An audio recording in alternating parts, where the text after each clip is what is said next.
بالخصوص ہمارے قاضی صاحب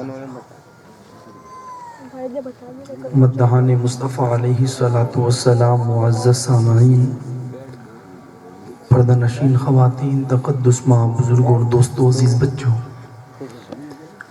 السلام علیکم ورحمۃ اللہ وبرکاتہ۔ الحمدللہ رب العالمین، والصلاة والسلام علی سید الانبیاء والمرسلین، وعلى آلہ واصحابہ اجمعین الی یوم الدین۔ اما بعد فاعوذ باللہ من الشیطان الرجیم، بسم اللہ الرحمن الرحیم۔ یا ایہا الذین آمنوا قوا انفسکم واہلیکم نارا وقودها الناس والحجارہ، صدق اللہ العظیم وبلغنا رسولہ النبی الامین المتین المعین الکریم، ونحن على ذلك لمن الشاہدین والشاکرین والذاکرین والحمد للہ رب العالمین۔ عزیزان ملت اسلامیہ، آئیے سب سے پہلے ہم اور آپ مل کر دنیا کے سب سے حسین گنبد، گنبد خضرا میں آرام فرمانے والے آقا حضور رحمت عالم نور مجسم، دائی حلیمہ کے حلیم، امت کے غمخوار، ہم غریبوں کے غم گسار، نائب پروردگار، شہنشاہ مدینہ، سرور قلب و جگر و سینہ، فیض گنجینہ، اور جن کا خوشبودار ہے مقدس پسینہ، ایسا خوشبودار میرے امام کہتے ہیں، ان کی مہک نے دل کے غنچے کھلا دیے ہیں، ان کی مہک نے دل کے غنچے کھلا دیے ہیں، جس راہ چل دیے ہیں کوچے بسا دیے ہیں، یعنی جناب احمد مجتبیٰ محمد مصطفیٰ صلی اللہ علیہ وسلم کی بارگاہ مقدسہ میں اس عقیدے کے ساتھ کہ ہم یہاں سے پکارے وہاں وہ سنے، ہم یہاں سے پکارے وہاں وہ سنے، مصطفیٰ کی سماعت پہ لاکھوں سلام، اور دور و نزدیک کے سننے والے وہ کان، کان لالے کرامت پہ لاکھوں سلام۔ پڑھیے درود پاک، اللہم صلی علی سیدنا و مولانا محمد مبارک وسلم، صلو علیہ صلاۃ و سلام علیک یا رسول اللہ صلی اللہ تعالی علیہ وسلم۔ عزیزان ملت اسلامیہ، آج کی یہ پاکیزہ محفل جس میں ہم اور آپ حاضری کی سعادت حاصل کر رہے ہیں، جناب محمد سہیل رضا اور جناب محمد شاہ رخ رضا، ان کی شادی کے موقع پر اس محفل مقدسہ کا اہتمام کیا گیا ہے۔ دعا کرتے ہیں مولا کریم ہمارا یہاں پر آنا، بیٹھنا، بٹھانا، سننا، سنانا سب کچھ اپنی بارگاہ میں قبول فرمائے۔ تقریباً 1 مہینہ پہلے شادی کے حوالے سے ہماری اور آپ کی ملاقات ہوئی تھی، اور اس محفل مقدسہ میں شادیوں کے اندر ہونے والے خرافات، کس طریقے سے بندے کو شادی کرنی چاہیے اور کس طریقے سے ہم اپنی شادیاں کرتے ہیں، اس حوالے سے میں نے چند گزارشات آپ کی سماعتوں کی دہلیز تک پہنچائی تھی۔ آج چاہتا ہوں اس کے آگے بڑھ کر کے کچھ باتیں آپ کے گوش گزار کی جائے۔ دعا کرتے ہیں مولا مجھے حق کہنے، آپ کو حق سننے اور حق پر عمل کرنے کی توفیق عطا فرمائے۔ یاد رکھیے گا انسانوں، انسان دنیا میں آتا ہے تو جیسے جیسے اس کی عمر بڑھتی ہے، ساتھ ہی ساتھ اس کی ذمہ داریاں بھی بڑھتی چلی جاتی ہیں۔ ایک چھوٹا سا بچہ ہے، دنیا میں آیا، اس پر کوئی ذمہ داری نہیں، جب دل چاہتا ہے کھلا دیا جاتا ہے، جب دل چاہتا ہے پلا دیا جاتا ہے، لیکن جیسے ہی اس کی عمر بڑھی، اسے پڑھنے کے لیے مدرسے میں داخلہ دلوا دیا گیا یا کسی اسکول میں بھیج دیا گیا، اب اس کے سر پر ذمہ داری آ گئی۔ اب حال یہ ہوا، آج تک نہ کسی بیگ کو کھولنے کی ضرورت تھی، نہ کسی کتاب کو پڑھنے کی حاجت تھی، لیکن جیسے ہی مدرسے میں داخلہ دلوایا گیا، اسکول میں اس کا ایڈمیشن کروایا گیا، اب اس بندے کی ذمہ داری بنتی ہے کہ گھر پر آ کر کے مستیاں نہ کی جائے، بلکہ گھر پر آ کر کے اسے جو اسکول میں کام دیا گیا ہے، جسے ہوم ورک کہا جاتا ہے، وہ کام اسے آ کر کے کرنا پڑے گا۔ اگر کسی کتاب میں اسے یاد کرنے کے لیے دیا گیا ہے، وہ چیز اسے یاد کرنی پڑے گی۔ اگر مدرسے میں اساتذہ نے اسے سبق دیا ہے، گھر پر آ کر کے اس سبق کو یاد کرنا پڑے گا، اس سبق کی تیاری کرنی پڑے گی، تاکہ کل مدرسے میں جانے کے بعد اسے رسوائیوں کا سامنا نہ کرنا پڑے۔ تو پتہ کیا چلا، جیسے جیسے بچہ بڑا ہوتا ہے اس کی ذمہ داریاں بڑھتی چلی جاتی ہے۔ یاد رکھیے گا، انسان شادی کرتا ہے تو شادی کرنے کے بعد انسان یہ نہ سوچے اب تو میری ساری ٹینشنیں ختم ہو گئی، اب چاہوں جیسے زندگی گزاروں، چاہے جہاں آؤں اور چاہے جہاں جاؤں، اب مجھ پر کوئی ذمہ داری باقی نہیں رہی۔ یاد رکھیے گا، انسان کے اوپر شادی کے بعد سب سے بڑی ذمہ داری اگر کوئی عائد ہوتی ہے تو وہ اولاد کی تربیت کی ذمہ داری رہتی ہے۔ قرآن مقدسہ میں اللہ تبارک و تعالیٰ نے ارشاد فرمایا، یا ایھا الذین آمنوا قوا انفسکم واہلیکم نارا وقودھا الناس والحجارہ، اے ایمان والو تم خود جہنم کی آگ سے بچو اور اپنے گھر والوں کو بچاؤ جس کا ایندھن پتھر اور انسان ہے۔ قرآن مقدسہ نے ایک بندے کو اپنی اولاد کی تربیت کرنے کے حوالے سے حکم ارشاد فرمایا ہے، اور میرے آقا صلی اللہ علیہ وسلم کا فرمان عالی شان بھی ہے کہ ماں باپ کی ذمہ داری بنتی ہے کہ اپنی اولاد کی تربیت کرے، اس لیے کہ اگر ماں باپ چاہے تو اولاد جنتی بن جائے، اور اگر ماں باپ چاہے تو اولاد جہنمی بن جائے۔ یہ ماں باپ کی تربیت پر ڈیفرنس کرتا ہے، ماں باپ کی تربیت کا نتیجہ رہتا ہے کہ ایک بچہ آگے جا کر کے جنتیوں والے کام کرتا ہے اور جنتی ہو جاتا ہے، اور یہ ماں باپ کی تربیت ہی کا نتیجہ رہتا ہے کہ بندہ جہنمی بنتا ہوا نظر آتا ہے۔ اس لیے پیارو، قرآن مقدسہ میں اور احادیث مبارکہ میں اللہ اور اس کے رسول نے اولاد کی تربیت کے حوالے سے ہمیں حکم ارشاد فرمایا ہے۔ آج لوگ روتے ہیں، مولانا صاحب ہمارا بچہ بگڑ گیا ہے۔ کیا بتاؤں، ہمارا بچہ پوری رات موبائل پر لگا رہتا ہے۔ کیا بتائیں، نہ کھانے میں توجہ لگاتا ہے، نہ پینے میں توجہ لگاتا ہے۔ جب اسے دیکھا جائے فون پر کسی نہ کسی بیٹی سے بات کرتا رہتا ہے، کسی نہ کسی کی بیٹی سے اپنے وقت کو لگائے رکھتا ہے۔ لیکن ہم پلٹ کر کے کہیں گے، پیارے اس میں قصور تیرے بیٹے کا نہیں بلکہ قصور تیری تربیت کا ہے۔ کاش تو نے بچپن میں اپنی اولاد کی تربیت صحیح طریقے سے کی ہوتی تو آج تجھے یہ دن دیکھنا نہ پڑتا۔ بھائی آج ماں باپ کی شکایت رہتی ہے نا، انسان فکر مند رہتا ہے۔ سوجت سٹی کی سرزمین پر سب سے شاندار تعویذ کس مولانا کا چلتا ہے؟ پتا چلا فلاں مولانا کا تعویذ بڑا زبردست چلتا ہے۔ ایک بار جو تعویذ بنوا لے وے کام بن جاتا ہے، بندہ دوڑے دوڑے مولانا کے پاس پہنچتا ہے، قدم پکڑ لیتا ہے، حضرت مجھے کچھ نہیں چاہیے، آپ حکم کرو، جتنی دولت آپ کے قدموں میں لا کر کے ڈال دی جائے گی، لیکن میری ایک ہی تمنا ہے، وہ تمنا یہ ہے میری بیٹی صحیح راستے پر آ جائے، میرا بیٹا صحیح راستے پر آ جائے۔ ہوا کیا تیری بیٹی کو؟ ہوا کیا تیرے بیٹے کو؟ ہوا کیا؟ بتاؤں میں آپ کو، میں نے اسے کالج میں داخلہ دلوایا، ابھی 3 مہینے بھی نہیں گزرے، میری بیٹی کا حال یہ ہے کہ 3 دن گزر جاتے ہیں، گھر کا اسے پتہ نہیں رہتا، ماں باپ سے اسے کوئی لینا دینا نہیں رہتا۔ جب چاہتی ہے کسی کے ساتھ پارک میں چلی جاتی ہے، جب چاہتی ہے کسی کے ساتھ پکنک پر چلی جاتی ہے، جب چاہتی ہے کسی کے ساتھ ہوٹلوں کی زینت بن جاتی ہے۔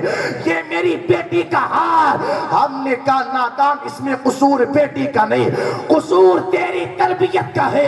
اگر اچھی تربیت کی جاتی تو آج تیری بیٹی پارکوں کی ہوٹلوں کی زینت زینت نہ بنتی، سیدہ زہرا کی کنیز بن کر کے گھر میں رہتی، اسے پتہ رہتا پیغمبر اسلام کا فرمان ہے عورت کے لیے جگہ بیٹھنے کی پارک اور ہوٹلیں نہیں، بلکہ عورت کے لیے سب سے بہترین جگہ اس کے گھر میں چھپی ہوئی ہے، اس گھر میں عورت کو رہنا چاہیے۔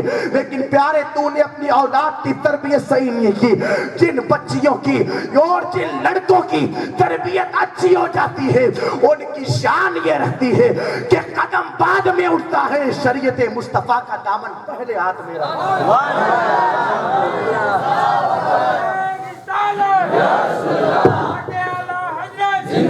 سب سے بنیادی چیز اولاد کی تربیت ہے۔ آج جتنے رونے ہیں، جتنے چاہے شادیوں میں ڈانس کرنے کے حوالے سے ہو یا راتی جوگے والی رات، نوجوان لڑکوں کا دکانوں کو کرائے پر لے کر کے، مکانوں کا کرائے پر لے کر کے پوری رات تاش کی پتیاں کھیلنا ہو، سارے معاملات بنیادی وجہ یہی ہے کہ تربیت صحیح نہیں کی ہے۔ اب اولاد کی تربیت کی کیسے جائے؟ ہم لوگ یہ سمجھتے ہیں کہ شاید تربیت جو اولاد کی جاتی ہے جس وقت اس کی عمر 15 سال ہو جائے، 16-17 سال ہو جائے، اس وقت کی جاتی ہے۔ یہ تیرے ذہن کا غلط خیال ہے، غلط خیال۔ اس وقت اولاد کی تربیت نہیں کی جاتی، بلکہ اولاد کی تربیت اسی وقت سے شروع کر دی جاتی ہے جب ماں کے شکم میں حمل ٹھہرتا ہے۔ جب ماں کے شکم میں حمل ٹھہرتا ہے اسی وقت سے اس بچے کی تربیت شروع کر دی جاتی ہے۔ اس لیے کہ یاد رکھیے گا، جو حرکات و سکنات ماں باپ کریں گے وہی اثر پیٹ میں بچے پر پڑے گا۔ 4 مہینے گزرنے کے بعد اب جو ماں باپ کرتے ہیں اندر سے بچہ دیکھتا ہے میری ماں کیا کر رہی ہے، میری ماں کے حرکات و سکنات کیا ہے، اور وہی اثر بچے پر پڑنے لگتا ہے۔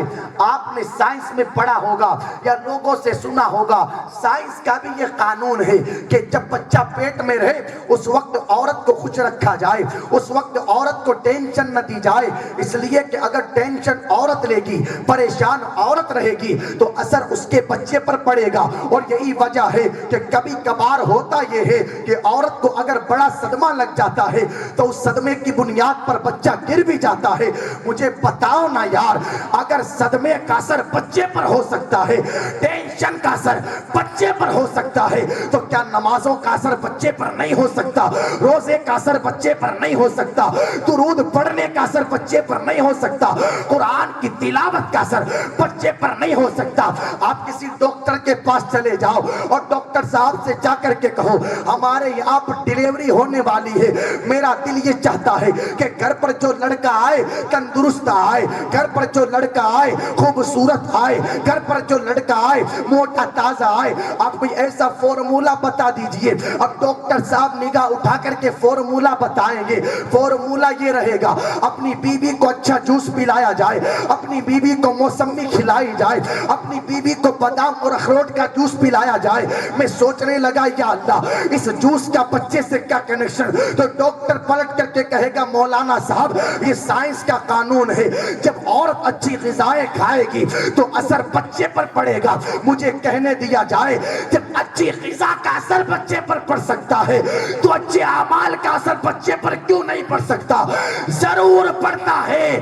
یہی وجہ ہے دلی کا تاجدار جنہیں دنیا حضرت خواجہ قطب الدین بختیار کاکی کے نام سے جانتی ہے، مدرسے کا پہلا دن 4 سال 4 مہینے 10 دن کی عمر ہے آپ کی، پڑھنے کے لیے مدرسے میں گئے، استاد گرامی نے اعوذ باللہ بسم اللہ پڑھا کر کے جب الحمد شروع کرنے کے لیے کہا آپ خاموش تھے۔ استاد نے کہا بیٹا سبق سخت لگتا ہے؟ کہتے ہیں سبق سخت نہیں، تو بیٹا پھر پڑھتا کیوں نہیں؟ جواب سنیے گا دلی کے تاجدار کا، کہتے ہیں میرا سبق یہاں سے نہیں، بیٹا پھر کہاں سے تیرا سبق ہے؟ تو کہتے ہیں میرا سبق صبح سبحان الذی اسرا بعبدہ لیلا من المسجد الحرام الی المسجد الاقصی. میرا سبق پہلے پارے سے نہیں بلکہ 15ویں پارے سے ہے. بیٹا سمجھ میں نہیں آتا تو پڑھنے آیا ہے یا پڑھانے آیا ہے؟ یہ 14 پارے تو نے کہاں پڑھ لیے؟ جواب سن کر کے ایمان تازہ کیجئے. حضرت خواجہ قطب الدین بختیار کاکی کہتے ہیں میری والدہ 14 پاروں کی حافظہ تھی اور پابندی کے ساتھ ان پاروں کی تلاوت کرتی تھی. ماں کے شکم میں رہتے رہتے 14 پاروں کو یاد.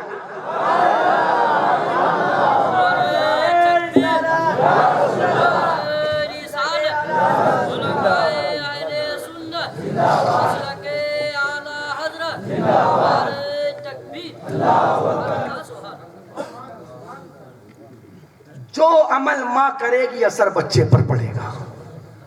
تو تربیت 15 سال میں شروع نہیں کی جاتی، جب بچہ شکم میں آ جائے اسی وقت سے تربیت شروع کر دی جائے. اب کرنا کیا ہے ماں کو؟ کرنا یہ ہے جب بچہ شکم میں آ جائے ماں گناہوں سے دور رہے، ماں فلموں سے دور رہے، ماں ناٹکوں سے دور رہے، ماں گیتوں سے دور رہے، ماں گانوں سے دور رہے، ماں جھوٹ سے دور رہے. ویسے تو یہ برائیاں ایسی ہے کہ پوری زندگی ہی دور رہنا ہے، لیکن جس وقت بچہ شکم میں ہو ذمہ داری زیادہ بن جاتی ہے کہ ان چیزوں سے دور رہا جائے. آج ہوتا کیا ہے قاضی صاحب، بات دراصل ایسی ہے، باپ نے بیٹی کو جہیز میں ٹی وی دے دیا. اب جیسے اس کے شکم میں بچہ آتا ہے تو ساس کہتی ہے بیٹا اب تجھے کام کرنے کی کوئی ضرورت نہیں، کام کرنے کے لیے ہمارے گھر پر ہم 4-5 مہینے 7-8-9 مہینے کسی نوکرانی کو لگا لیں گے. تو ساسو ماں پھر مجھے کیا کرنا ہے؟ تجھے کچھ نہیں کرنا، تو بیٹھی رہ. ساسو ماں 24 گھنٹے بیٹھی رہوں گی تو میرا وقت نہیں کٹے گا، تو میں بور ہو جاؤں گی بیٹھی بیٹھی. تو اب ساسو کا جواب سنیے، کہنے لگی تو پیسے بور ہو جائے گی. تیرے باپ نے اگر ایک طرف کولر دیا ہے، ایک طرف فریز دیا ہے، ایک طرف واشنگ مشین دی ہے، ایک طرف آرام کرنے کے لیے مسہری دی ہے، تو تیرے باپ نے تجھے وقت گزارنے کے لیے ساتھ میں LCD بھی دی ہے. یہ ریموٹ تیرے ہاتھوں میں ہے، ٹی وی کے سامنے بیٹھی رہ، ناٹک دیکھتی رہ، فلمیں دیکھتی رہ، چٹکلے دیکھتی رہ، تیرا وقت گزر جائے گا. یہ ادھر چٹکلا دیکھتی ہے، بچہ پیٹ میں چٹکلا بنتا ہے، یہ ادھر ناٹک دیکھتی ہے، ناٹکوں کا اثر بچے پر پیٹ میں پڑتا ہے. ہوتا کیا ہے وہ پیارو مقدس وقت، وہ پیارو قیمتی وقت جس وقت میں بچے کی تربیت کرنی چاہیے، بچے کی زندگی سنوارنی چاہیے. عورتیں بچوں کی زندگیوں کو تباہ کرنے کے حوالے سے اس اپنے وقت کو گزار دیتی ہے. اللہ کی پناہ وہ مبارک وقت، وہ قیمتی وقت ایسے ہی گزار دیا جاتا ہے. اب جو اعمال کیے جاتے ہیں ان اعمال کا اثر بچے پر پڑتا چلا جاتا ہے. کسی کے یہاں شادی کا فنکشن ہوا، کسی کے یہاں ناچنے کودنے کی محفل ہوئی، تو اللہ کی پناہ باضابطہ ہماری ماں بہنیں ان محفلوں میں حصہ لیتی ہے اور یہ کہتی ہے کہ بھائی ہمارے بھائی کی شادی ہے. روزانہ روزانہ شادی تھوڑی ہوتی ہے، زندگی میں ایک بار شادی کا موقع ملتا ہے. اگر چھوٹے بھائی کی شادی میں ہم ڈانس نہیں کریں گی تو کون ڈانس کرے گا؟ چھوٹے دیور کی شادی ہے، ہم نہیں ناچیں گی تو کون ناچے گا؟ یہ تو سب کو پتا ہے پیارے کہ شادیاں روزانہ روزانہ نہیں ہوتی. لیکن یاد رکھنا اگر پہلے والی بیوی کا انتقال ہو جائے تو دوسری شادی کرنی پڑتی ہے، پہلی کو طلاق دے دیا جائے تو دوسری کرنی پڑتی ہے. تو تیرا جملہ جو تو نے کہا شادیاں روزانہ روزانہ نہیں ہوتی، یہ غلط ٹھہرا.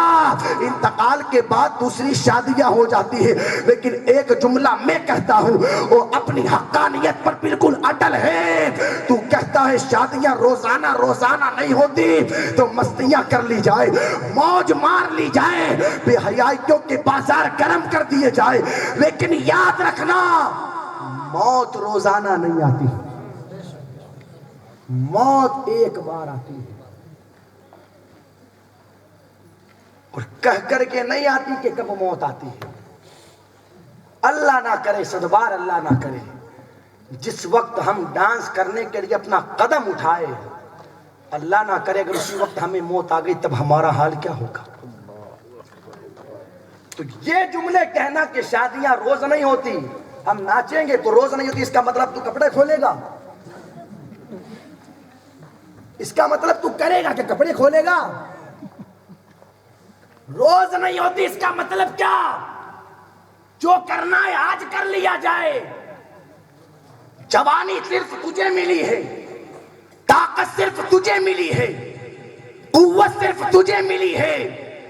جوانی کے چکر میں جوانی دینے والے خدا کو بھول گیا، طاقت کے بل بوتے پر طاقت دینے والے رب کو بھول گیا کہ جوانی یہ طاقت عیاشیاں اور مستیاں کرنے کے لیے نہیں، مولا کی بارگاہ میں سر جھکانے کے لیے ملی۔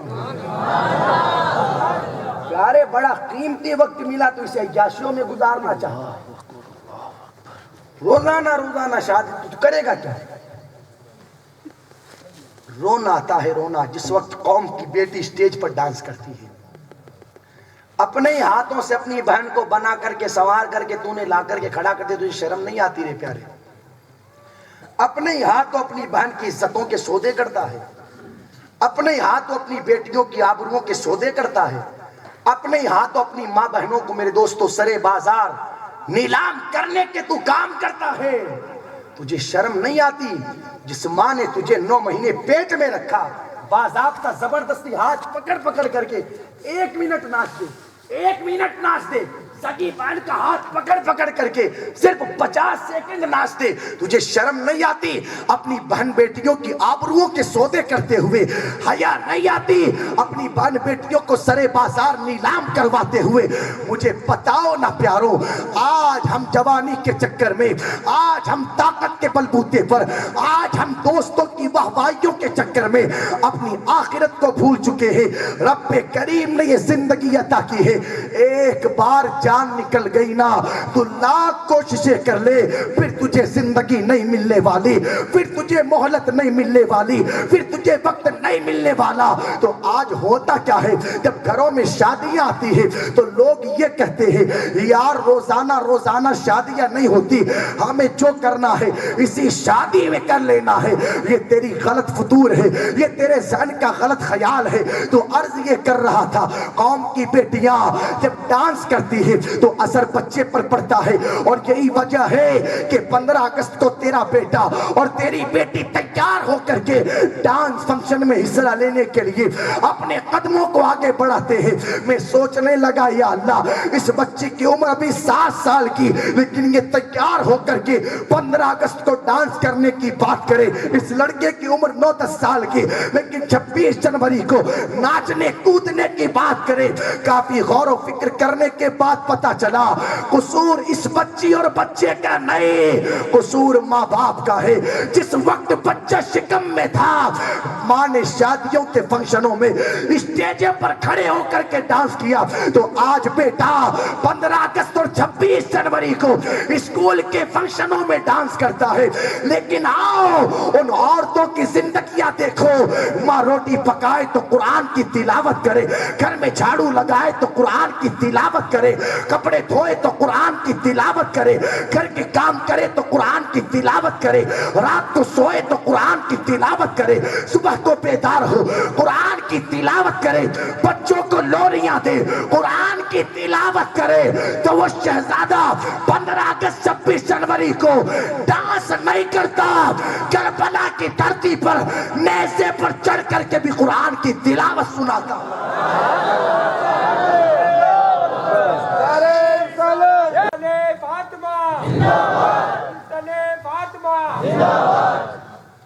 جس وقت بچہ شکم میں رہے اسی وقت سے تربیت شروع، یہ نہیں ابھی تو شکم میں آیا ہے ابھی سے تیری ذمہ داری بن گئی۔ المختصر وقت کافی ہو گیا، اختصار کے طور پر میں اپنی گفتگو کو آگے بڑھاؤں۔ ایک دن وہ آتا ہے، بچے کی ولادت ہونے والی ہے، ہاسپٹل میں سارے کھڑے ہیں، سارے بہنیں بھی ہیں، نندے بھی ہیں، بھوجائیاں بھی ہیں، دیورانیاں بھی ہیں، جٹھانیاں بھی ہیں، سب ہیں، اور انتظار ہوتا ہے پیٹ سے لڑکا ہی نکلے، لڑکی تو نکلے ہی نا۔ لڑکی نکل گئی تو تم کیا ہو گئی؟ کوئی انعام تھوڑی ہے یاروں کہ گاڑی ہی نکلے، انعام تھوڑی ہے، رب کی طرف سے جو ملے ٹھیک ہے، جس حال میں وہ رکھے وہ حال گوارا ہے۔ لڑکا دینے والی ذات بھی میرے اللہ کی ہے اور لڑکی دینے والی ذات بھی میرے اللہ کی ہے۔ وہ جسے چاہتا ہے لڑکا عطا کرتا ہے اور جسے چاہتا ہے لڑکی عطا کرتا ہے۔ تو یہ ہمارا ظن نہیں ہونا چاہیے کہ مجھے ہمیں لڑکا ملے لڑکی نہ ملے۔ اور ہوتا کیا ہے، اگر کسی کی بہو کے 3 یا 4 لڑکیاں ہو گئی نہ لگاتار تو باضابطہ ساسویں تانے دیتی ہے، پتہ نہیں کیسی منحوس میرے گھر میں آئی ہے، کیسی نکمی میرے گھر میں آئی ہے، جب سے آئی ہے لڑکیاں ہی لڑکیاں، لڑکیاں ہی لڑکیاں۔ اور اس ساسو کو پتا نہیں کہ میں بھی ایک دن لڑکی ہی پیدا ہوئی تھی، میں آج کسی کو تانا دے رہی ہوں، میں آج کسی کو برا بھلا کہہ رہی ہوں، میں بھی ایک لڑکی ہوں، اور جس کے پیٹ سے میں پیدا ہوئی وہ بھی ایک زمانے میں کسی کی لڑکی تھی، اور وہ جس کے پیٹ سے پیدا ہوئی وہ بھی ایک زمانے میں کسی کی لڑکی تھی، وہ جس کے پیٹ سے پیدا ہوئی ایک زمانے میں وہ بھی کسی کی لڑکی تھی۔ تو جس وقت لڑکیاں پیدا ہو اس وقت بہوؤں کو تانے نہ دیے جائے، اللہ کی پناہ۔ خیر الحمدللہ بھی تو حالات ٹھیک ہو گئے، ورنہ ابھی کچھ دنوں پہلے خاتون ایک ہمارے رشتہ داروں کے اندر کسی خاتون نے یہ بتایا، حالات یہ تھے چند سالوں پہلے اگر کسی عورت کے یہاں مسلسل 4 یا 5 لڑکیاں ہو جاتی تھی تو باضابطہ گندگی لا کر کے اس کے منہ کے سامنے رکھی جاتی تھی کہ تیرے گھر پر لڑکی ہوئی ہے تو اسی کے لائق ہے۔ اور اگر لڑکا پیدا ہو جاتا تھا تو 40 دن کے بجائے باضابطہ اسے 100 دن آرام کروایا جاتا تھا، اور اگر لڑکی ہو جائے تو مکمل جو میرے دوستوں نفاس کی زیادہ سے زیادہ مجھے 40 دن کی بتائی گئی اس مدت میں اسے آرام نہیں کرنے دیا جاتا بلکہ 10-15 دنوں کے اندر اسے اٹھا دیا جاتا اور اسے کام کرنے کا حکم دے دیا جاتا۔ یعنی انسان لڑکیوں کے پیدا ہونے کو اس طرح منحوس سمجھتا ہے، لیکن یاد رکھیے گا یہ دنیا کے اندر آج جو سادات نظر آتے ہیں یہ سیدہ فاطمہ زہرا رضی اللہ تعالیٰ عنہ کی اولاد سے ہے۔ لڑکیوں کو منحوس نہ سمجھا جائے بلکہ آقا ارشاد فرماتے ہیں جس کے گھر پر لڑکی پیدا ہوتی ہے وہاں پر رب کی رحمتوں کا نزول ہوتا ہے۔ خیر المختصر بچوں کی ولادت ہوئی، لڑکا ہوا یا لڑکی ہوئی۔ اب ہوتا کیا ہے اس ٹائم، سوجت کا حال ہمیں پتا نہیں، پورے راجستھان کو سامنے رکھ کر کے بات کریں۔ رات کو 2 بجے 2:30 بجے 1 بجے 12 بجے ڈیلیوری ہوئی، ادھر ڈیلیوری ہوئی لڑکا پیدا ہوا، ادھر گھر پر آ کر کے لوگ تھالیاں پیٹنا شروع کرتے ہیں۔ سوجت میں بھی پیٹتے ہیں کیا؟ کئی جگہ پیٹتے ہیں، تھالیاں پیٹنا شروع کرتے ہیں۔ یہ کون سا طریقہ ہے پیار؟ کون سا طریقہ؟ کس نے تمہیں کہا تھالیاں پیٹنی چاہیے؟ کس نے بتایا کہ بھائی بچے کی پیدائش پر تھالیاں پیٹنی چاہیے؟ کوئی بتائے تاریخ میں؟ میرے آقا صلی اللہ علیہ وسلم کے یہاں سیدہ زینب کی ولادت ہوئی، میرے آقا نے تو کبھی تھالی نہ پیٹی۔ سیدہ ام کلثوم کی ولادت ہوئی، میرے آقا نے کبھی تھالی نہ پیٹی۔ سیدہ رقیہ کی ولادت ہوئی، میرے آقا نے تو کبھی تھالی نہ پٹوائی۔ سیدہ فاطمہ زہرا رضی اللہ تعالیٰ عنہا کی ولادت ہوئی، کوئی تھالی نہ پیٹی گئی۔ حضرت عبداللہ پیدا ہوئے، کوئی تھالی نہ پیٹی گئی۔ حضرت ابراہیم پیدا ہوئے، کوئی تھالی نہ پیٹی گئی۔ حضرت قاسم پیدا ہوئے رضی اللہ تعالیٰ عنہ، کوئی تھالی نہ پیٹی گئی۔ آخر ہمیں یہ کس نے طریقہ بتایا ہے؟ یاد رکھیے گا یہ طریقہ اپنا نہیں غیروں کا طریقہ ہے، ان طریقوں کو چھوڑا جائے۔ ربیع النور میں آقا کا میلاد منانے والوں قرآن کہتا ہے قد جاءکم من اللہ نور وکتاب مبین، تمہارے پاس نور آ گیا، اب تاریکی کو چھوڑ دیا جائے۔ اور نور اکیلا نہیں آیا ہے، اپنے ساتھ روشن کتاب لے کر کے آیا ہے۔ زندگی گزارنی ہے روشن کتاب کا مطالعہ کیا جائے اور نور کی مقدس سیرت کو پڑھا، اسی طریقے سے زندگی گزاری جائے، تاریکی کو ان جہالتوں کو چھوڑا جائے۔ خیر المختصر ولادت ہوئی، ولادت کے بعد اب بندہ پریشان رہتا ہے، فون پر فون لگا امام صاحب کہاں ہو؟ کیا کرے گا امام صاحب کا؟ امام صاحب آئیں گے، آ کر کے میرے باپ بچے کے کان میں اذان لگائیں گے۔ تو امام صاحب اذان لگائیں گے تو تو کیا کرے گا؟ خیر اچھی بات ہے، امام صاحب سے لگوائے، پیر صاحب سے لگائے، مولانا صاحب سے لگوائے، لیکن تیری ذمہ داری بنتی ہے کہ ایک کان میں بیٹے کے تو اذان لگائے، دوسرے کان میں تکبیر لگائے، ایک کان میں سیدھے کان میں اذان کہے اور الٹے کان میں بیٹے کے تکبیر پڑھے، اس لیے کہ اذان و اقامت بچوں کے کانوں میں دینا یہ میرے آقا کی سنت ہے۔ جس وقت سیدنا امام حسین رضی اللہ تعالیٰ عنہ پیدا ہوئے اس وقت میرے آقا تشریف لائے اور ارشاد فرمایا فاطمہ لاؤ تو صحیح ہمارا بیٹا کہاں ہے؟ سیدہ فاطمہ نے امام حسین کو جب نبی کی گود میں دیا ہے، میرے آقا نے حسین اعظم کے ایک کان میں اذان لگائی اور دوسرے کان میں تکبیر پڑھی، اور پھر اس کے بعد میرے آقا نے اپنا لعاب دہن بطور گھٹی امام حسین کے منہ میں داخل فرمایا۔ اب بچے کو اذان کے بعد گھٹی دی جائے، گھٹی کسی نیک آدمی سے دلوائی جائے، عالم دین سے دلوائی جائے، 5 وقتہ نمازوں کی پابندی کرنے والے سے دلوائی جائے، پیر صاحب سے دلوائی جائے، عالم با عمل سے دلوائی جائے، انشاءاللہ گھٹیوں کا اثر بھی بچوں کی زندگیوں پر پڑتا ہے۔ آؤ نا نبی کی بارگاہ میں عرض کریں یا رسول اللہ آپ نے حسین کو اور حسن کو گھٹی دی، اس گھٹی کا اثر کیا ہوا؟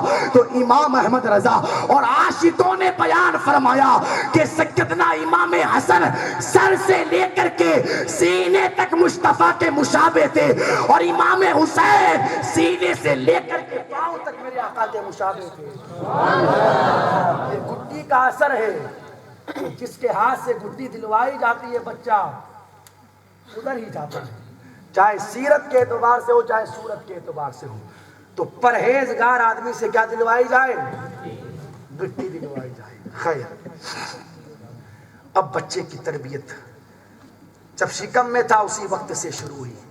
اب ماں کی ذمہ داری بنتی ہے بچے کی تربیت اس طرح کرے کہ جس وقت بچے کو دودھ پلائے تو ہونا یہ چاہیے اللہ کی پناہ بچے کو دودھ پلایا جائے تو پہلے وضو بنایا، وضو بنا کر کے پھر بچے کو دودھ پلایا جائے، ماں دودھ بھی پلاتی رہے، مدینے والے پر درود بھی پڑھتی رہے، دودھ بھی پلاتی رہے، میرے آقا کی نعتیں بھی پڑھتی رہے، دودھ بھی پلاتی رہے، قرآن کی تلاوت بھی کرتی رہے۔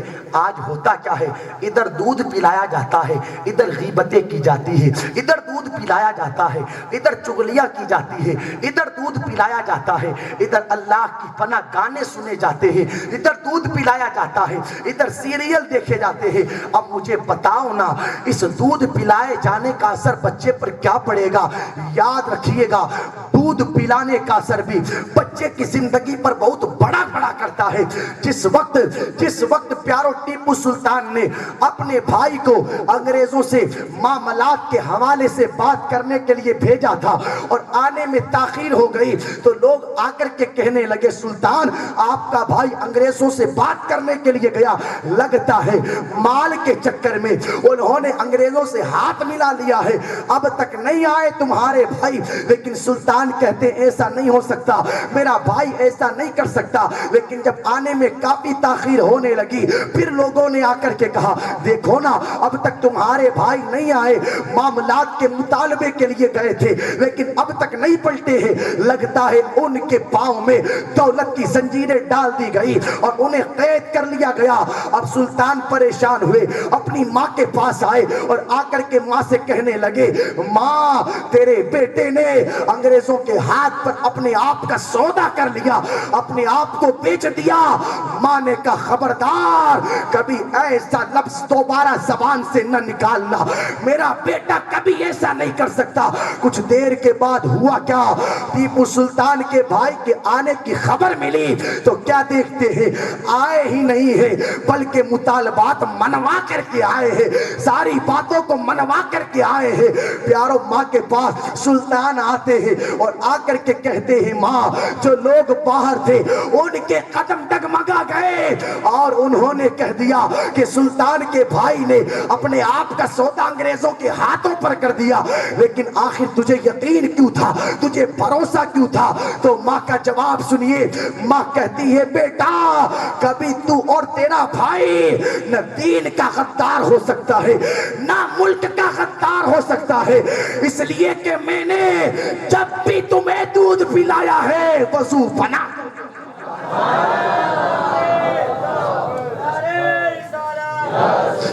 دودھ پلایا جائے تو باوضو دودھ پلایا، اور جب بچے کو دودھ پلایا جائے تو گیت نہ سنائے جائے، چونٹی اور ہاتھی کی کہانی نہ سنائی جائے۔ سنائی جاتی ہے نا کہانیاں، پتہ نہیں کہاں سے کہانیاں لے کر کے آتے، من گھڑت کہانیاں رہتی ہے اور وہ بچوں کو بچپن میں سنائی جاتی ہے۔ تیرے بچے کو اگر کہانی سننے کا شوق ہے، واقعہ سننے کا شوق ہے تو سناؤ نا میرے آقا کی شان سے دنیا میں تشریف لائے، میرے آقا کا بچپن کیسا تھا، پیغمبر اسلام صلی اللہ علیہ وسلم حلیمہ سعدیہ کی بکریوں کو کس طرح جنگل میں چرانے کے لیے لے جاتے تھے، یہ ساری باتیں سناؤ نا۔ معراج میں جبرائیل مصطفیٰ کو لینے کے لیے آئے تو کس شان سے میرے آقا کو لے جایا جا رہا تھا، بتاؤ نا میرے آقا کی زندگی کے واقعات کہ کس طریقے سے میرے آقا نے اپنی بیٹی فاطمہ زہرا کی شادی امام مولا علی مشکل کشا رضی اللہ تعالیٰ عنہ کے ساتھ فرمائی ہے۔ بتاؤ نا اپنے بچوں کو واقعات کہ کس طریقے سے امام حسین کے لیے ہرنی اپنا دوسرا بچہ لے کر کے آتی ہے، بتاؤ نا کس طریقے سے امام حسن اور امام حسین کی تختیوں کا فیصلہ جبرائیل کرتے ہوئے نظر آتے ہیں۔ یہ واقعہ سناؤ تاکہ تمہارے بچوں کے سینے میں میرے آقا کی محبتیں پیدا ہو جائے، تاکہ تمہارے بچوں کے سینے میں امام حسین کی محبت پیدا ہو جائے، تاکہ تمہارے بچوں کے سینے میں صحابہ کی محبتیں پیدا ہو جائے۔ اب میرے آقا کا فرمان سنیے، میرے آقا صلی اللہ علیہ وسلم ارشاد فرماتے ہیں بچوں کے سینوں میں سب سے پہلے تمہارے نبی کا پیار داخل کیا جائے، سب سے پہلے تمہارے نبی کی محبت داخل کی جائے اور نبی کی آل کا پیار داخل کیا جائے۔ آج لوگوں کی شکایت رہتی ہے حضرت میرے بیٹے نے اپنا دل کسی کو دے دیا، بیٹی نے اپنا دل کسی کو دے دیا۔ ہم نے کہا پیارے تو نے بچپن میں بیٹے اور بیٹی کے دل میں جگہ باقی کیوں رکھی، کاش بچپن ہی میں اپنے بچوں کے سینوں میں آقا کی محبت کو بسا دیتا، بچپن ہی میں اپنے بچوں کے سینے میں مدینے والے کی محبتوں کو اونڈیل دیتا تو آج تیرا بیٹا کسی ایرے گیرے کو دل نہیں دیتا، آج تیرا بیٹا یہاں وہاں اپنے دل کا سودا نہ کرتا۔ پیاروں بچپن سے جن کے دلوں میں آقا کی محبتیں بسائی جاتی ہیں نا، پھر وہ اپنے دلوں کا سودا بھی کرتے ہیں تو بازار مدینہ میں کرتے ہیں اور اس شان سے کرتے ہیں یا رسول اللہ زمین و سما تمہارے لیے، مکین و مکہ تمہارے لیے، چنین و چنا تمہارے لیے، بنے دو جہاں تمہارے لیے، دہن میں صبا تمہارے لیے، دہن میں صبا تمہارے لیے، کسی کی بیٹی کو یاد کرنے کے لیے نہیں بلکہ یہ کہنے کے لیے سرور کہوں کہ مالک و مولا کہوں تجھے، باغ خلیل کا گل زیبہ کہوں تجھے، دہن میں صبا تمہارے لیے، صبح طیبہ میں ہوئی پڑتا ہے باڑا نور کا، صدقہ لینے نور کا، آیا ہے تارا نور کا، دہن میں صبا تمہارے لیے، کروں مدح اہل دول رضا پڑے اس بلا میں میری بلا، میں کہتا ہوں اپنے کریم کا میرا دین پار ہے نہ نہیں، دہن میں صبا تمہارے لیے، لم یاتی نظیرک فی نظرن مثلے تو نہ شد پیدا جانا، جگ راج کو تاج تورے سرسو ہے تجھ کو شے دوسرا جانا، دہن میں صبا تمہارے لیے اور آقا بدن میں حجاب۔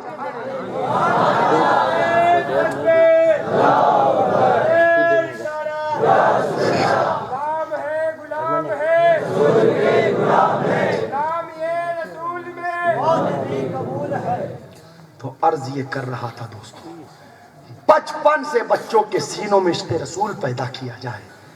آؤ نا ذرا دیکھو مدینہ شریف کی سرزمین ہے، میرے آقا نے حضرت بلال سے کہا جنگ احد کے وقت بلال جاؤ جا کر کے اعلان کر دو جو جس حال میں ہے مدینے والے نے اسے بلایا ہے۔ رات کی تنہائی میں حضرت بلال رضی اللہ تعالیٰ عنہ جب اعلان کرنے کے لیے نکلتے ہیں، ایک خاتون اپنے بیٹے کو تقریباً 7-8 سال کی اس بچے کی عمر ہے، اپنے پاس سلائے ہوئے ہے۔ جیسے ہی حضرت بلال کی آواز اس خاتون کے کانوں میں پہنچتی ہے، خاتون بیدار ہوئی اور بیدار ہونے کے بعد رونے لگی۔ جب ماں کو روتے ہوئے بچے نے دیکھا، بچہ اٹھ گیا اور کہنے لگا امی جان کیوں روتی ہو؟ ماں نے کہا بیٹا تو سو جا، تجھے کیا کرنا میرے رونے سے؟ بیٹا کہتا ہے نہیں ماں تجھے بتانا ہوگا۔ ماں نے کہا بچہ تو ابھی چھوٹا ہے تو سو جا۔ ماں کہتی ہے سو جا بیٹا، لیکن بیٹا کہتا ہے ماں وہ اور بیٹے ہوں گے کہ ماں روتی رہے بیٹا سوتا رہے، وفادار بیٹا کبھی یہ گوارا نہیں کر سکتا کہ اس کی ماں روئے اور بچہ سو جائے۔ پوچھا ماں کیوں روتی ہے؟ یاد رکھیے آج عورتیں روتی ہے اس بات پر کہ میرے شوہر نے مجھے قیمتی کپڑا لا کر کے نہیں دیا، عورتیں روتی ہے اس بات پر کہ میرے پاس 5 تولے کی کنٹی نہیں ہے، عورتیں روتی ہے اس بات پر کہ پڑوسن کے پاس تو اتنے تولے کا چاندی کا ہار ہے، میرے پاس ہار نہیں۔ یہ ہماری ماں بہنوں کا رونا ہے۔ اللہ کی پناہ رویا جاتا ہے پیسوں کے حوالے سے، رویا جاتا ہے اچھے کپڑوں کے حوالے سے، لیکن وہ اسلام کی خاتون روتی ہے۔ ماں نے پوچھا بیٹے نے پوچھا ماں آخر کیا وجہ ہے کہ تیری آنکھ سے آنسو جاری ہے؟ ماں نے کہا بیٹا بات دراصل ایسی ہے، بلال کی آواز میرے کانوں میں آئی ہے، بلال کہتے ہیں جنگ احد کے لیے چلنا ہے، آقا نے بلایا ہے، بیٹا تمہارے والد کا انتقال ہو گیا، میرے دل کی تمنا ہے کاش آج تمہارے والد ہوتے، آج میرے شوہر نامدار ہوتے تو وہ بھی مجاہد بن کر کے مصطفیٰ کی بارگاہ میں حاضر ہوتے، وہ بھی اپنے سر پر کفن لپیٹ کر کے مصطفیٰ کی بارگاہ میں دلہے بن کر کے شریک ہوتے۔ بیٹا اس بات پر مجھے رونا آتا ہے، آج دیکھو نا پیارو ہم کس بات پر روتے ہیں، لیکن وہ اسلام کے شہزادے اور اسلام کی شہزادیاں اگر روتے ہیں تو دین کے لیے روتے ہیں۔ جس وقت ماں کی فریاد کو بیٹے نے سنا، بیٹا کہتا ہے امی جان پریشان کیوں ہوتی ہو؟ بابا نہیں لیکن اس بابا کا بیٹا تو موجود ہے، مجھے نبی کی بارگاہ میں لے کر کے چلو، میں مصطفیٰ کی بارگاہ میں مجاہد کی حیثیت سے شریک ہوں گا، میں اس جنگ میں جاؤں گا۔ بیٹے نے بار بار اصرار کیا، ماں نے اب بیٹے کی انگلی پکڑی اور لے کر کے میرے آقا کی بارگاہ میں آئی ہے، رات ہو رہی ہے، میرے آقا صحابہ کی صفیں لگا رہے ہیں، خاتون اپنے لڑکے کو لے کر کے آئی، دروازے پر کھڑی ہو گئی، میرے آقا نے بلال سے کہا بلال ذرا جاؤ نہ دیکھو خاتون کیوں آئی ہے۔ حضرت بلال نے آ کر کے پوچھا مائی آنے کی وجہ کیا؟ خاتون نے کہا بلال اتنی جلدی بھول گئے، ابھی تمہیں نے تو اعلان کیا ہے، نبی نے بلایا ہے، جہاد کے لیے چلنا ہے، اپنے اس مجاہد کو لے کر کے آئی ہوں، اپنے شہزادے کو لے کر کے آئی ہوں۔ بلال رضی اللہ تعالیٰ عنہ جب میرے آقا صلی اللہ علیہ وسلم کی بارگاہ میں حاضر ہوئے، اس معاملے کو رکھا، آقا تشریف لائے اور فرماتے ہیں بہن وہاں پر جنگ ہوتی ہے، وہاں پر چھوٹے بچے کام نہیں دیتے، وہاں پر تلوار اٹھانی پڑتی ہے، نیزہ چلانا پڑتا ہے، تیر اور برچھیوں کو ہاتھوں میں لینا پڑتا ہے، یہ تمہارا بچہ چھوٹا ہے، اس کی تربیت کرو، اس کی پرورش کرو، اللہ اسے سلامت رکھے، جب بڑا ہو جائے تب اسے میرے پاس لے کر کے آنا۔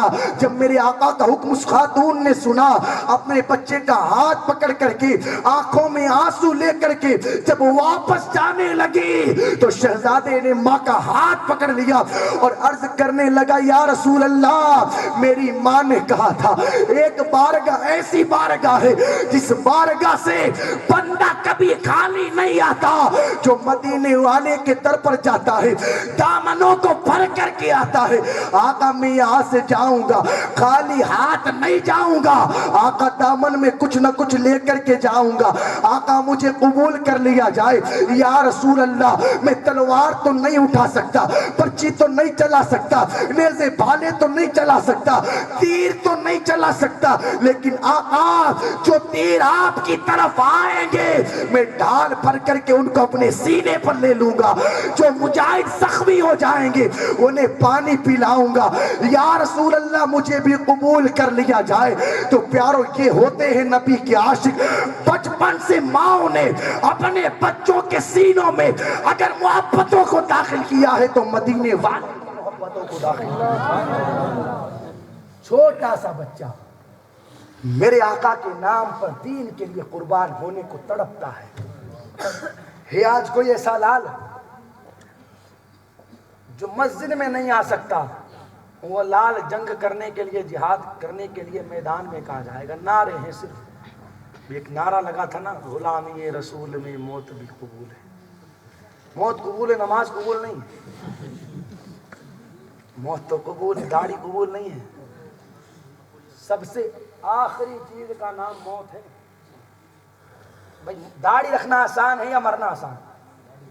زور سے بولے۔ تجھے آسان والی چیز قبول نہیں اور بھاری والی چیز قبول ہے۔ سمجھ رہے ہو نہیں سمجھ رہے؟ میری بات سمجھ رہے ہو نا؟ بیٹھ کر کھانا قبول نہیں، بیٹھ کر پینا قبول نہیں، قرآن کی تلاوت کرنا قبول نہیں، ماں باپ کی عزت کرنا قبول نہیں، چھوٹوں پر شفقت کرنا، بڑوں کی تعظیم کرنا، علماء سے محبت کرنا، ولیوں کے دامن سے وابستہ رہنا، انبیاء سے محبت کرنا، یہ قبول نہیں۔ تجھے موت قبول ہے؟ یہ زبانی دعوے ہیں اور یہ دعویٰ صرف جلسوں میں نہیں، ربیع الاول کی 12 تاریخ کو بھی رہتا ہے۔ لوگوں نے ہمیں بتایا، رونا آیا رونا۔ ربیع النور کی 12 تاریخ کو جلوس میں لوگ ڈانس کرتے ہیں۔ اللہ اکبر۔ شادیوں میں ناچ ناچ کر کے تیرا دل نہیں بھرا کیا؟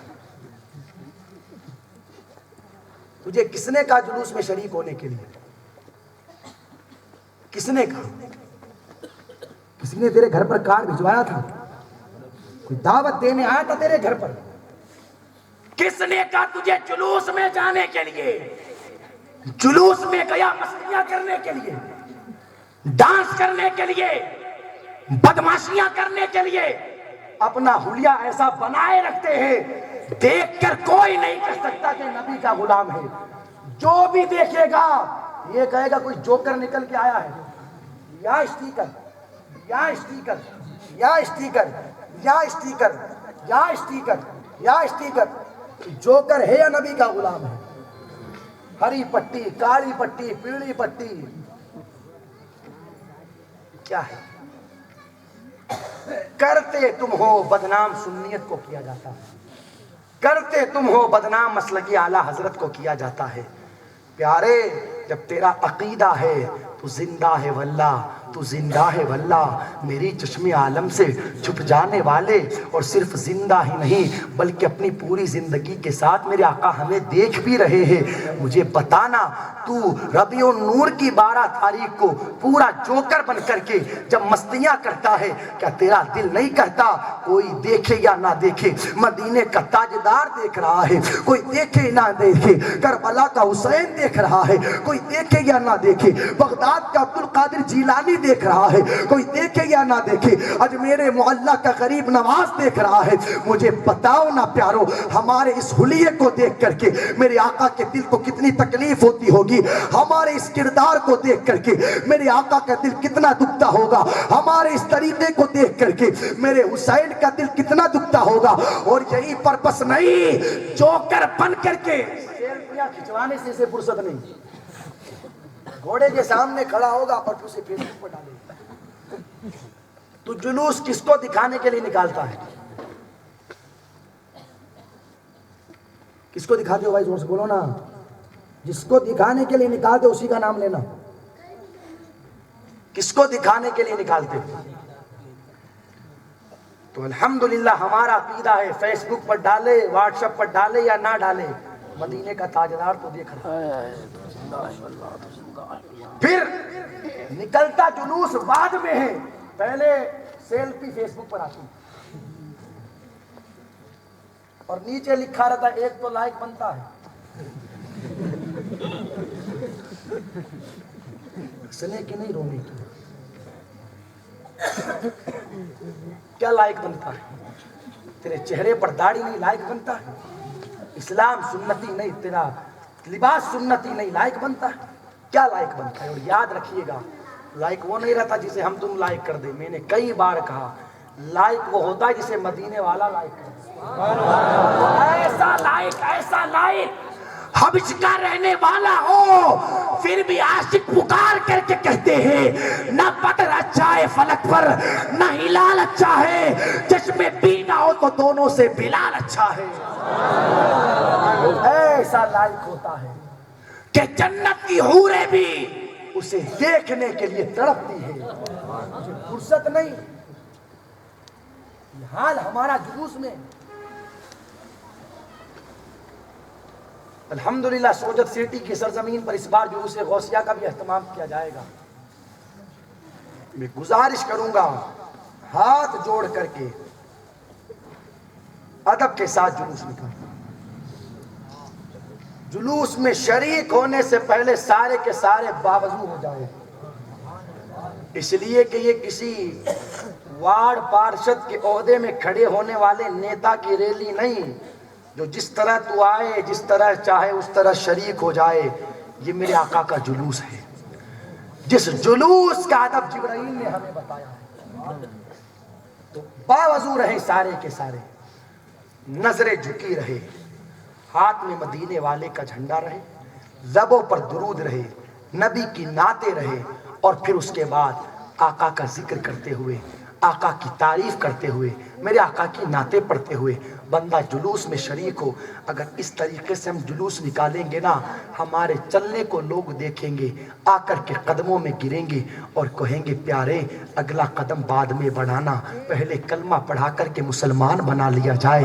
یاروں جب نبی کے غلام کا چلنا ایسا ہے تو مدینے والے کا چلنا کیسا ہوگا؟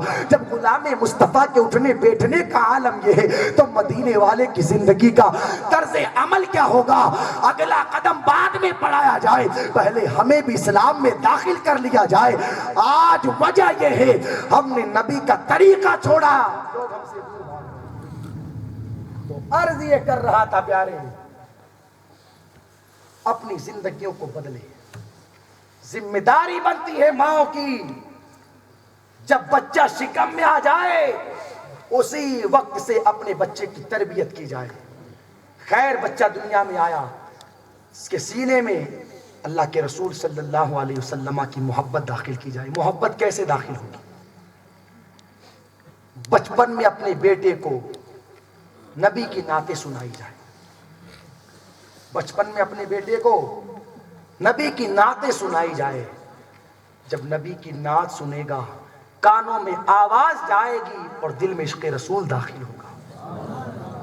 بچپن میں جب اسے سلایا جائے تو درود پڑھ کر کے اسے سلایا جائے، نیند نہ آئے تو تکیاں دی جائے، تو سو جا یا مصطفیٰ کہتے کہتے، تو سو جا یا مصطفیٰ کہتے کہتے، کھلے آنکھ سلے اللہ کہتے کہتے۔ جب اس طرح تیرے بچے کی تربیت ہوگی نا، آگے جا کر کے تیرا بیٹا عاشق رسول بنے گا۔ پھر میرے آقا ارشاد فرماتے ہیں اس کے بعد اپنے بیٹے کے سینے میں خدا کا خوف پیدا کیا جائے، خوف خدا بندی داخل کیا جائے۔ آج دیکھو نا دوستو، حال یہ ہے ہماری قوم کا نوجوان چھپکلی سے ڈرتا ہے، کنسرے سے ڈرتا ہے، مکھی سے ڈرتا ہے، لیکن خدا سے نہیں ڈرتا۔ غسل خانے میں چھپکلی رہے تو فوراً باہر نکل کر کے آ جاتا ہے۔ باپ نے پوچھا بیٹا کیا ہوا؟ نہانے کے لیے گیا تھا، 1 منٹ میں نہا کر کے باہر نکل گیا۔ کہاں نہا کر کے نکل گیا؟ اندر چھپکلی بیٹھی ہے، پہلے اسے باہر نکالو تب میں اندر جاؤں گا۔ اللہ اکبر، آج تیرا حال یہ ہوا، چھپکلی سے چھپکلی کا ڈر تیرے دل میں پیدا ہو گیا، ورنہ حال یہ تھا ہمارے اسلاف کا، جب سواری کرتے تھے تو شیروں پر سوار ہوتے تھے اور ہاتھ میں کوڑے کی جگہ سانپ کا استعمال کیا کرتے تھے، اور آج تو چھپکلی سے ڈرتا ہے۔ وجہ یہ ہے کہ تیرے سینے میں خدا کا خوف نہیں۔ جب تک لوگوں کے سینے میں خوف خدا بندی موجود تھا، جس گلی سے مسلمان گزر جاتا تھا اس گلی سے شیطان نہیں گزرا کرتا تھا۔ یہ تاریخ رہی ہے، تاریخ۔ جب تک سینے میں خدا کا خوف تھا شیطان نہیں گزرتا تھا اس راستے سے۔ اور آج حال یہ ہے ہمیں کسی محلے سے گزرنا پڑے تو ڈرتے ڈرتے گزرنا پڑتا ہے. کیوں؟ اس لیے کہ ہمارے سینوں میں خدا کا خوف نہیں. اپنے بچوں کے دلوں میں خدا کا خوف پیدا کیا جائے. دوستو آج کئی شکایتیں رہتی ہے.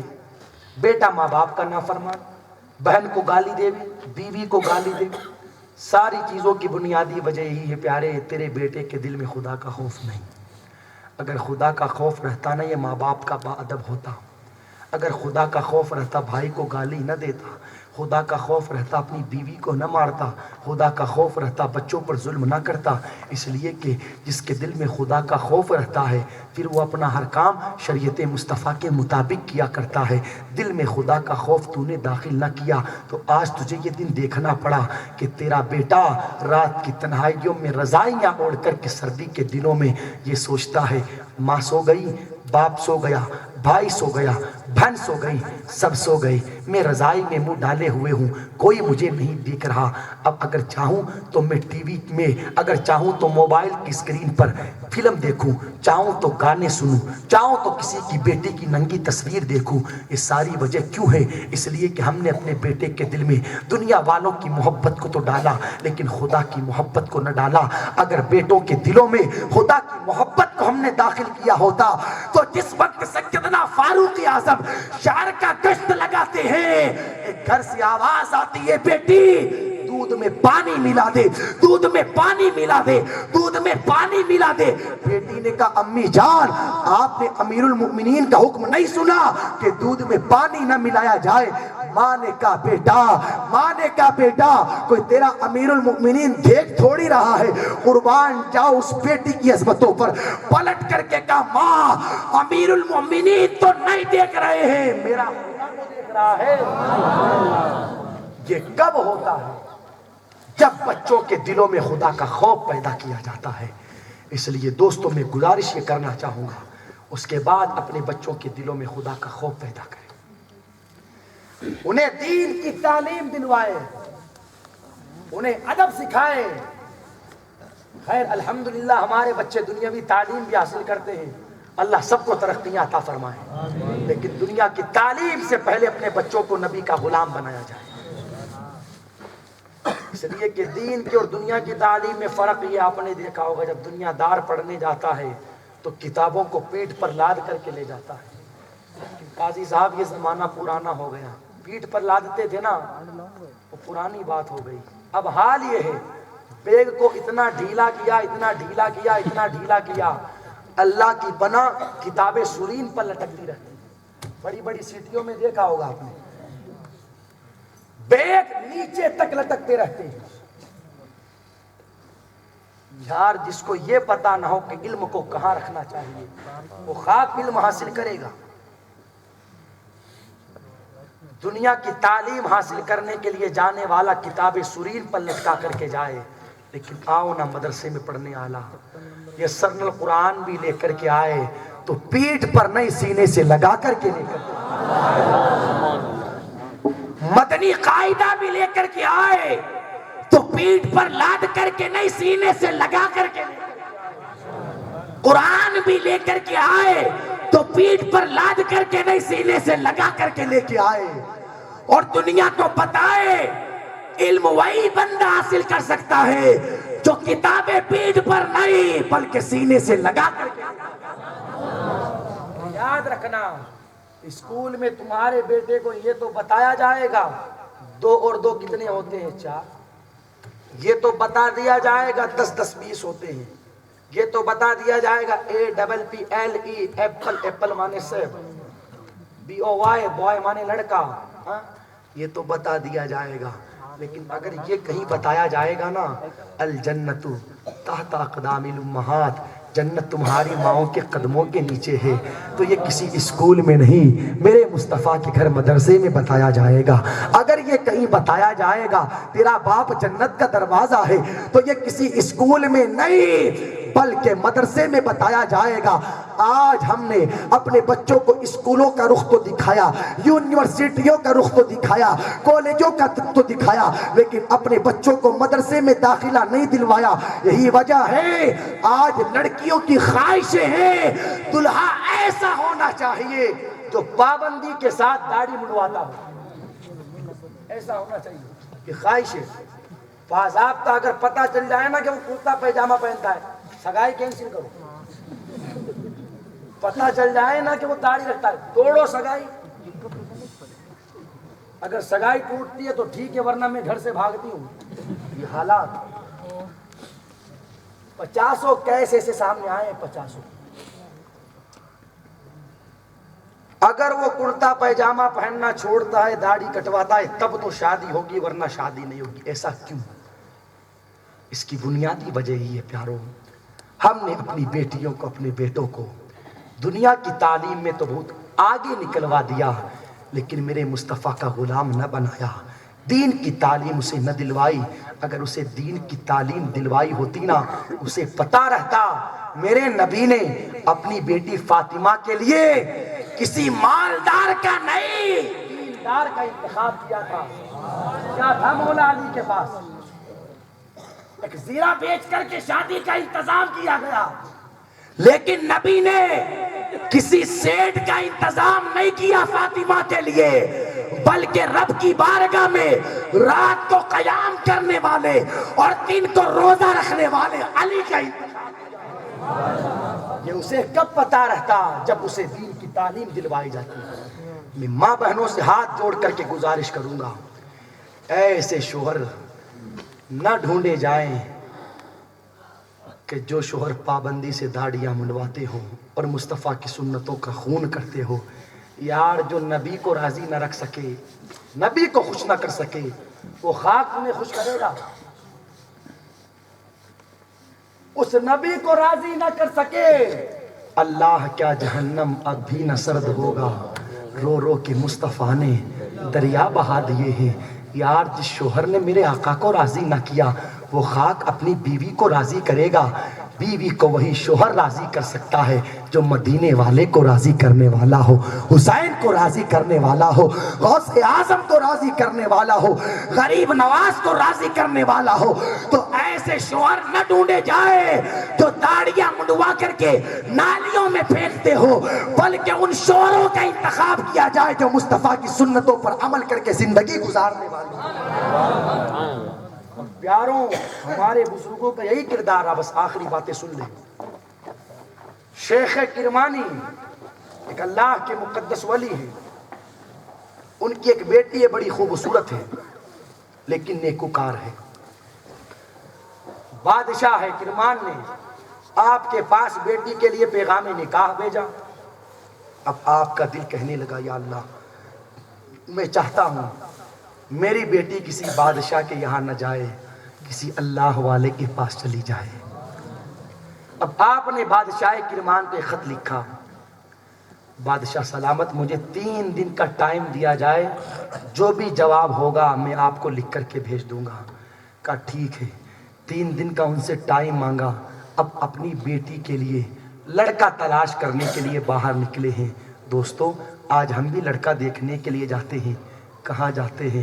کوئی پارک میں جاتا ہے، کوئی ہوٹلوں میں جاتا ہے، کوئی بڑی بڑی عمارتوں میں جاتا ہے. لیکن قربان جاؤ نا، شیخ کرمانی رحمت اللہ علیہ کی زندگی پر بیٹی کے لیے لڑکا تلاش کرنے جاتے ہیں تو کسی بلڈنگ یا کسی محل میں نہیں، بلکہ مسجدوں میں آتے ہیں. مسجد مسجد مسجد مسجد لڑکی کے لیے لڑکا تلاش کیا جا رہا ہے. کبھی اس مسجد میں جائے، کبھی اس مسجد میں جائے، کبھی اس مسجد میں جائے. تلاش کرتے رہے. اچانک آپ کی نظر ایک شہزادے کے اوپر پڑی. کیا دیکھتے ہیں؟ چہرے سے عبادتوں کا نور ظاہر ہو رہا ہے. چہرے بتا دیتے ہیں بندہ کس طرح اپنی زندگی گزارنے والا ہے. نماز مکمل ہونے کے بعد اس شہزادے کو اپنے قریب بلایا اور بلانے کے بعد پوچھا، شہزادے کیا تمہاری شادی ہو گئی؟ شہزادہ کہنے لگا میری شادی نہیں ہوئی. شیخ کرمانی کہتے ہیں کیا تو شادی کرے گا؟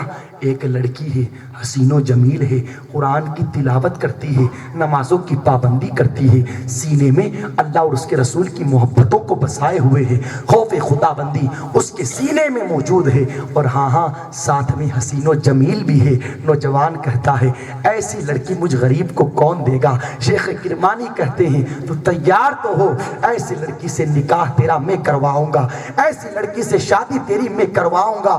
اس نے کہا ٹھیک ہے. شیخ کرمانی نے کہا تیرے پاس کچھ ہے؟ لڑکی نے کہا میرے پاس کچھ بھی نہیں. آپ نے اسے 3 درہم دیے اور کہا 1 درہم سے روٹی کا انتظام کر لیا جائے, 1 درہم سے سالن کا انتظام کر لیا جائے, اور 1 درہم سے خوشبو کا انتظام کر لیا جائے, اور لے کر کے تو میرے پاس آ جا, تیرا نکاح کروایا جائے گا. شہزادہ جب 3 درہموں کا سامان لے کر کے اس شیخ کرمانی رحمت اللہ علیہ کی بارگاہ میں پہنچا, آپ نے اس دستور کے مطابق اپنی بیٹی کے ساتھ اس شہزادے کا نکاح کر دیا. اب جب شام کے وقت بعد شیخ کرمانی کی شہزادی اس نوجوان کے گھر پر پہنچی ہے, اپنے شوہر نامدار کے گھر پر آئی ہے. گھر کیا تھا, ہر طرف اندھیرا ہی اندھیرا ہے, لیکن اس مکان میں ایک سرائی رکھی ہوئی ہے, اس سرائی پر ایک سوکھی روٹی لٹکی ہوئی ہے. شہزادی نے پوچھا اے میرے شوہر نامدار آخر یہ روٹی کیسی؟ شوہر نے کہا یہ روٹی میں نے کل کے لیے بچا کر کے رکھی ہے, آج تو میں نے اور آپ نے کھانا کھا لیا, ہم نے سوچا یہ سوکھی روٹی ہے اسے کل کھا کر کے اپنا وقت گزار لیں گے. کس وقت اس شہزادی نے یہ سنا, ارشاد فرمایا مجھے فوراً میرے باپ کے گھر چھوڑ کر کے آؤ, مجھے فوراً شیخ کرمانی کے گھر چھوڑ کر کے آؤ. شہزادے کی آنکھوں میں آنسو تھے, کہنے لگا شہزادہ کیوں تمہارے باپ نے میری غربت کا مذاق اڑایا ہے؟ میں نے تو پہلے ہی کہا تھا بادشاہوں کی بیٹیاں ہمارے یہاں پر نہیں رہ سکتی, غریب کے گھر پر نہیں رہ سکتی. لڑکی نے کہا تمہارے کہنے کا مطلب کیا ہے؟ شہزادے نے کہا تم یہ روٹی دیکھ کر کے جا رہی ہو نا, یہ کل کیسے میں سوکھی روٹی کھاؤں گی؟ شہزادی کہنے لگی بات یہ نہیں کہ میں سوکھی روٹی کی بنیاد پر تمہارا گھر چھوڑ کر کے جا رہی ہوں. میرے باپ نے شادی سے پہلے کہا تھا بیٹی جس شوہر سے تیرا نکاح ہونے والا ہے وہ شوہر اللہ کی ذات پر بھروسہ کرنے والا ہے, رب سے ڈرنے والا ہے, رب کی ذات پر توکل کرنے والا ہے. لیکن میں سوچتی ہوں پتہ نہیں میرے باپ نے کیسے کہہ دیا, ارے جس بندے کا حال یہ ہو کہ اس کا رب پر اتنا بھی بھروسہ نہیں کہ جس رب نے آج کھلایا ہے وہی رب کل کھلائے گا, ارے جس کا رب پر اتنا بھی بھروسہ نہ ہو میں اس کے گھر میں نہیں رہنا چاہتی. جب شوہر نے یہ سنا تو کہنے لگا ٹھیک ہے اب اس روٹی کی ہمارے گھر پر کوئی حاجت نہیں. اس روٹی کو اٹھایا اور اٹھانے کے بعد باہر لے جا کر کے غریبوں میں صدقہ کر دیا. اب بیوی نے کہا ٹھیک ہے اب یہ جگہ ہمارے رہنے کے لائق ہے, اب ہم یہاں رہیں گے. تاریخ بتاتی ہے اس مقدس جوڑے سے جو شہزادہ پیدا ہوتا ہے وہ وقت کا ولی بن کر کے پیدا ہوتا ہے.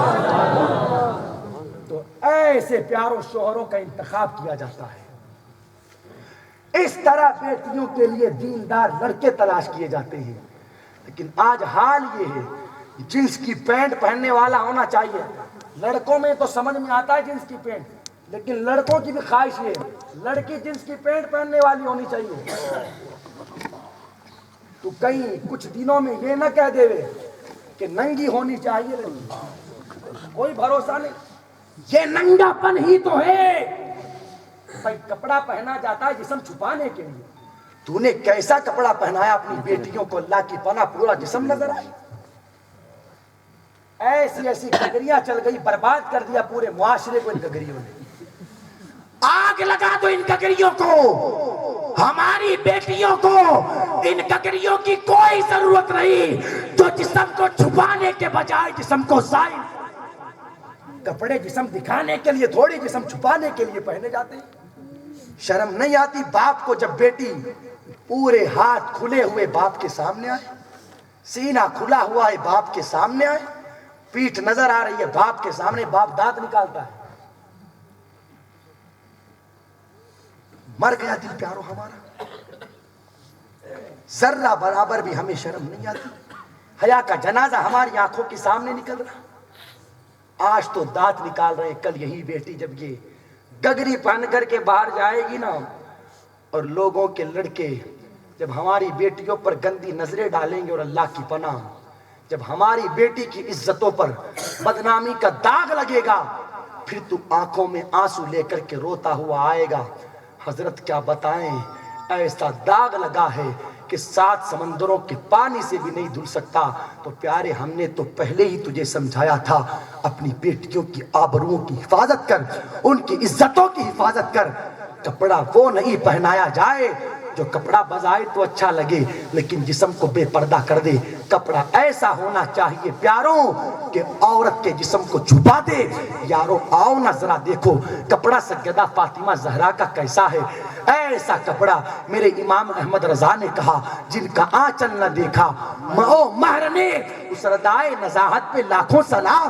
سیدہ فاطمہ کا لباس ایسا لباس تھا، سر کی چادر ایسی چادر تھی کہ ان کی سر کی چادر کو بھی نہ کبھی چاند نے دیکھا ہے نہ کبھی سورج نے دیکھا ہے۔ ہوتا کیا ہے اور ہوتا کیا ہے، اگر کوئی سیٹھ گھر میں آئے مال کے حوالے سے تو جو کپڑا بیٹی نے پہن رکھا ہے جسے گگری کہتے ہیں، تو باپ کہتا ہے بیٹی ذرا آنے والے مہمان کو پانی لا کر کے پلانا۔ بیویوں سے کہا جاتا ہے کھانا تو لا کر کے پکڑانا، تاکہ وہ یہاں سے جائے تو خوش ہو کر کے جائے۔ لعنت تیری زندگی پر، لعنت تیری دولت پر، لعنت تیری شہرت پر۔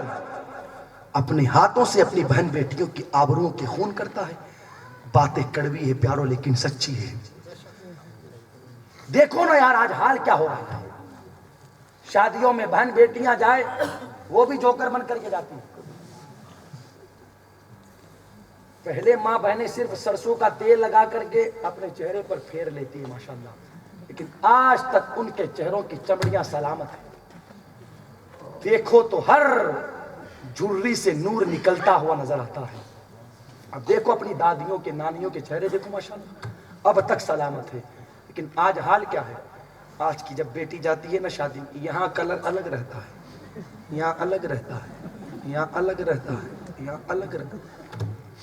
جو گھروں کو دیکھا ہوگا آپ نے، دیکھا نہیں دیکھا رے، دیکھا نہیں دیکھا، ان کا بھی یہ حال ہے، ان کا بھی یہ حال رہتا ہے۔ اے میری ماں، اے میری بہن، کیوں زندگی تباہ کی جا رہی ہے، کیوں آبروؤں کے سودے کیے جا رہے ہیں؟ ایسے خوبصورت بننا چاہتی ہے، ایسے اپنے آپ کو اچھا بنانا چاہتی ہے۔ اچھا بندہ ایسے نہیں بنتا ہے، نبی کی سنتوں پر عمل کیا جائے، پیغمبر اسلام صلی اللہ علیہ وسلم کے طریقے کو اپنایا جائے، اللہ تعالیٰ مدینے والے کے صدقے میں چہرے پر خوبصورتی عطا فرمائے گا، نور عطا فرمائے گا۔ ہر باپ کی ذمہ داری بنتی ہے اپنی بیٹی کو پردے میں رکھے، ہر شوہر کی ذمہ داری بنتی ہے اپنی بیوی کو پردے میں رکھے، ہر بھائی کی ذمہ داری بنتی ہے اپنی بہن کی آبرو کی حفاظت کرے، ہر بیٹے کی ذمہ داری بنتی ہے اپنی ماں کے پردے کا خیال رکھے۔ تجھے یہ تو پتا ہے کہ تیری بیٹی نے پانی گرم کیا یا نہیں کیا، یہ پتا نہیں کہ بیٹی جاتی کہاں ہے، یہ پتا نہیں کہ بیوی جاتی کہاں ہے۔ اس لیے گزارش کرنا چاہوں گا دوستو، اس وقت حالات بڑے نازک ہیں، ماں بہنوں کی عزتیں نہ ٹرینوں میں سلامت ہے، نہ پلینوں میں سلامت ہے، نہ بسوں میں سلامت ہے، نہ سڑکوں پر سلامت ہے۔ حال یہ ہے ہمارے گھروں پر بھی سلامت نہیں۔ اسی بے پردگی کی بنیاد پر قاضی صاحب ابھی کچھ دنوں پہلے ایم پی کی سرزمین پر چلتی ٹرین میں باضابطہ ایک خاتون کے ساتھ چند لوگوں نے مل کر کے بلااتکار کیا۔ اللہ کی پناہ، یہ ساری سچویشنیں، یہ ساری رپورٹیں ہمارے سامنے کیوں آتی ہے؟ جب پیار و حسن کی نمائش ہوگی تو کوئی نہ کوئی حسن کو لوٹنے والا، کوئی نہ کوئی آبروؤں کا سوداگر، کوئی نہ کوئی آبروؤں کے ساتھ کھلواڑ کرنے والا ہماری بہن بیٹیوں کی زندگیوں کے ساتھ تیرے دوستوں کھلواڑ کرتا ہوا نظر آئے گا۔ اس لیے میں گزارش کروں گا، ہماری ذمہ داری بنتی ہے بچپن سے اولاد کی تربیت کی جائے۔ اگر تربیت کی گئی نا تو یہ کالج میں جا کر کے کسی لڑکی سے محبت نہ کرے گا، اگر تربیت کی گئی نا تو اسکول میں جا کر کے اپنے لیے کسی لڑکی کا انتخاب نہ کرے گا، بلکہ شادی کے لیے اگر مرضی معلوم کرے گا اپنی ماں کی معلوم کرے گا، اپنے باپ کی معلوم کرے گا۔ کوئی بھی اسے پیغام نکاح دے گا تو فوراً میرے آقا کی زبان میں یوں کہے گا، ہمارے رشتوں کی باتیں ہم سڑکوں پر نہیں کرتے ہیں، بلکہ ہمارے گھر پر ہمارے ہمارے بڑے موجود ہیں، ان سے جا کر کے بات کی جائے، وہ جو فیصلہ کر دیں گے ہم اسی چیز میں راضی ہو جائیں گے، اسی فیصلے پر راضی ہو جائیں گے۔ اور یہی پیغام سیدہ فاطمہ کا تھا۔ جس وقت میرے آقا نے پوچھا تھا فاطمہ علی کے ساتھ تمہارا نکاح کر دیا جائے، کیا تم راضی ہو یا نہیں ہو؟ سیدہ فاطمہ خاموش، گویا کہ فاطمہ زہرا نے کہا بابا جان جس میں آپ کی رضامندی ہے اس میں فاطمہ کی رضامندی، جس میں آپ راضی ہے اس میں فاطمہ راضی ہے۔ تو پیارو یہ کب ہوگا؟ جب ہم اپنی اولاد کی اچھی تربیت کریں گے۔ میں گزارش کروں گا، حالانکہ یہ قصہ لطیف ابھی ناتمام ہے، جو کچھ بیان ہوا وہ آغاز باب تھا، لیکن مجھے حکم بھی دیا گیا تھا گفتگو آپ کو 1 بجے ہی ختم کرنی ہے، لیکن 12:30 کے قریب تو مجھے بٹھایا گیا، ہاں تو کم سے کم 1 گھنٹہ تو گفتگو ہو، تو خیر گھنٹہ مکمل ہو گیا۔ میں یہی اختتامی پیغام دینا چاہوں گا، اپنی اولاد کی اچھی تربیت کرے۔ نوجوانوں بدلو اپنے آپ کو، یہ ڈانس کرنا، مستیاں کرنا اور جلوسوں کے نام پر ہمیں شرم نہیں آتی؟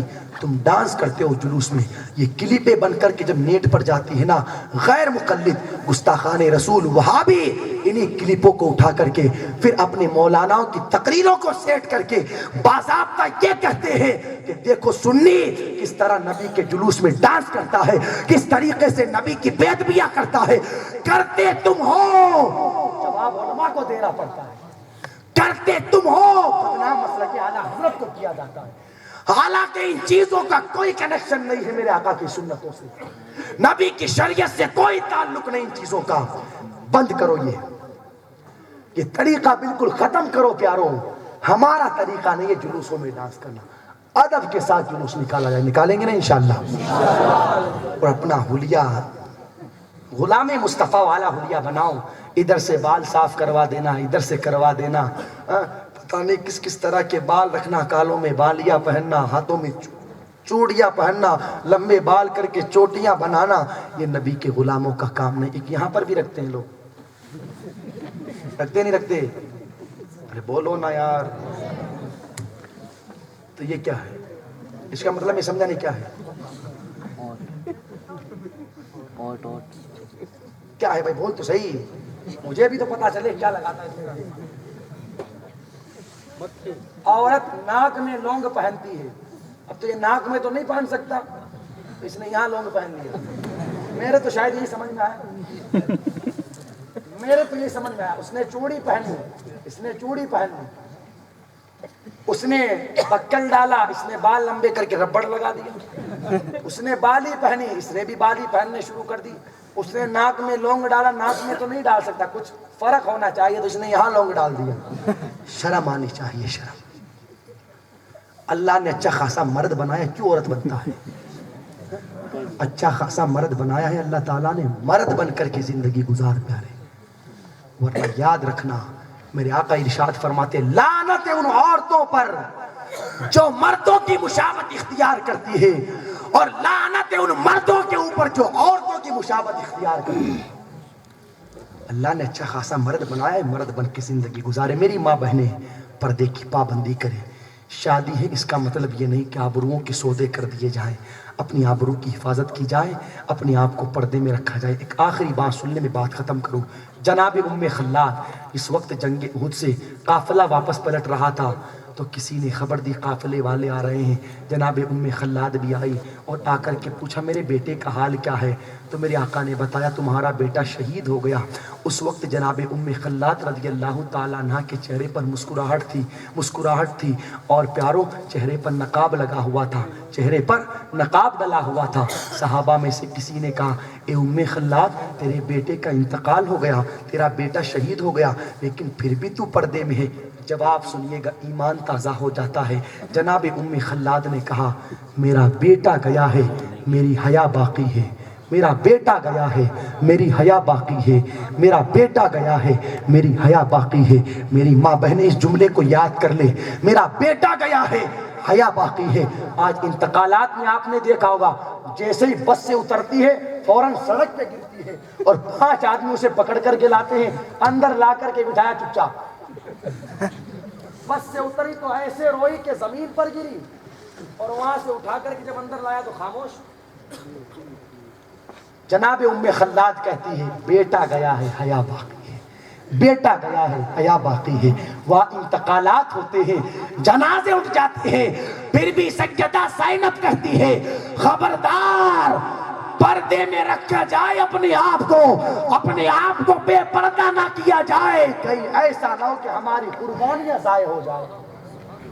72 لاشیں رکھے ہیں، لیکن پھر بھی فرمان مصطفیٰ نگاہوں کے سامنے ہے۔ دوستوں میں گزارش کروں گا وہاں انتقالات ہو پھر بھی نبی کی شریعت سامنے، یہاں شادی کیا آ گئی، روپٹے کو سر سے اتار کے مفلر بنا دیا، 10 روپے کا بکل خریدا اسے پورے گاؤں میں دکھانے کے لیے روپٹہ نیچے اتار دی۔ بھائی دکھنا بھی تو چاہیے 5-10 لوگوں کو وہ بکل جو خریدا ہے۔ یہ حالات ہمارے۔ اے میری ماں بہنوں، شادی آئی ہے اس لیے نہیں کہ بدتمیزیاں کی جائے، شادی آئی ہے اس لیے نہیں کہ مستیاں کی جائے، اللہ نے شادی کا موقع عطا فرمایا ہے، رب کا شکر ادا کیا جائے۔ مولا محلے میں مکانات کئی تھے لیکن تو نے خوشی کسی اور کے گھر میں نہیں، نبی کے صدقے میں خوشی میرے گھر میں دی ہے۔ میں مبارکبادی پیش کروں گا ہمارے ان بھائیوں کو جنہوں نے آج اس محفل کا شادی کے موقع پر اہتمام کیا ہے۔ اللہ تعالی ہمیں کہنے سننے سے زیادہ عمل کرنے کی توفیق عطا فرمائے۔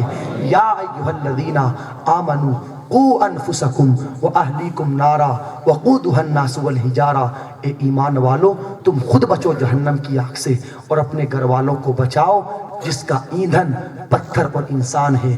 یہ قصہ لطیف ابھی نہ تمام ہے، جو کچھ بیان ہوا وہ آغاز باب تھا، انشاءاللہ پھر کبھی زندگی نے ساتھ دیا تو بیٹھ کر بات ہوگی۔ اللہ تعالی ہم سب کو کہنے سننے سے زیادہ عمل کی توفیق عطا فرمائے۔ بلند آواز سے کلمہ شریف پڑھ لیں، لا الہ الا اللہ محمد رسول اللہ صلی اللہ تعالی علیہ وسلم۔